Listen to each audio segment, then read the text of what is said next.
Siruthai Siva sir வந்து அந்த என்னுடைய புத்தகத்தை படிச்சுட்டு சார் வந்து சார் நீங்கள் எனக்கு கொடுத்துட்டு போன புத்தகத்தை படித்தேன் சார், ரொம்ப நல்லா இருக்குது சார் அப்படின்ற மாதிரி சொன்னாங்க. அப்போ நான் சார்கிட்ட இந்த மாதிரி விஜய் ஆண்டனி சார்கிட்ட பாட்டு எழுதியிருக்கேன், இங்கே எல்லாம் எழுதியிருக்கேன் சார், எப்போயாவது ஃப்யூச்சரில் உங்களோட சேர்ந்து ஒர்க் பண்ணணும் சார் அப்படின்ற மாதிரி நான் சொல்லி வச்சுருந்தேன்.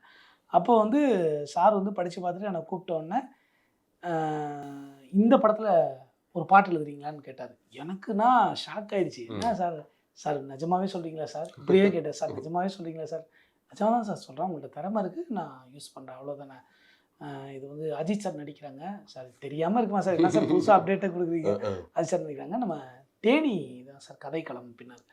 அப்போ என் புத்தகம் வந்து முழுக்க முழுக்க தேனி வட்டார வழக்கு, அதனால அவருக்கு அந்த கனெக்ட் ஆகிருக்கு. ஸோ அப்படி தான் நடந்தது.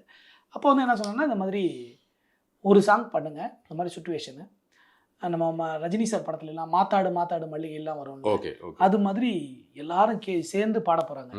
ஒரு விஸ்வாசம் படத்தில் ஒரு பெரிய கூட்டமே இருக்க போகுது, பாட்டி தாத்தா மச்சின மாமன் அண்ணன் தம்பி ஒரு உறவு. இந்த ராமேஸ்வரம்லாம் இந்த நெல்லு கட்டு போர் அடிச்சுட்டே ஒரு பாட்டு பண்ணுவாங்களே சார், உங்கள் புத்தகத்தில் அந்த மாதிரியான கவிதை தெரிப்புகள்லாம் இருக்குது, நீங்கள் அந்த மாதிரி ஒரு பாட்டை சவுண்டில் எழுதி கொடுங்க, நம்ம எழுதி கம்போஸ் பண்ணிடலாம். இமான் சார்கிட்ட கொடுத்து பார்க்குறேன், ஓகேன்னா நம்ம பண்ணிடலாம் சார் அப்படின்னா. அப்புறம் போனோடனே அப்புறம் அடுத்த நாளே நம்ம அங்கே ராஜசேகர் சார் இருக்கார், கோ டைரக்டர், அவர் எனக்கு கால் பண்ணி இந்த மாதிரி உங்கள் ப்ரொஃபைல்லாம் அனுப்புங்க அப்படின்னாங்க.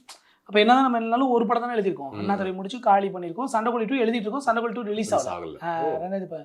அப்போ விஸ்வாசம் வந்து 2018ஓட பிகினிங்கில் இந்த கான்வர்சேஷன் நடக்குது. 2018 தீபாவளிக்கு தான் எனக்கு சண்டைக்கோழி 2 ரிலீஸ் ஆகுது.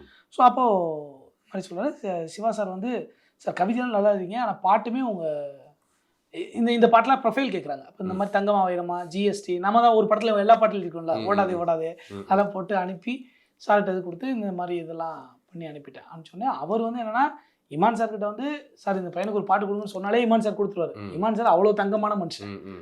ஆனால் இவர் வந்து என்னென்னா, என்னோட ப்ரொஃபைலை கொடுத்து இவர் ஒரு தகுதியான ஆள் தான், இவருக்கு நம்ம கொடுக்கலாமான்னு இமான் சார்கிட்ட ஒரு வார்த்தை கேட்டு அதுக்கப்புறம் தான் எனக்கு கமிட் பண்ணாங்க.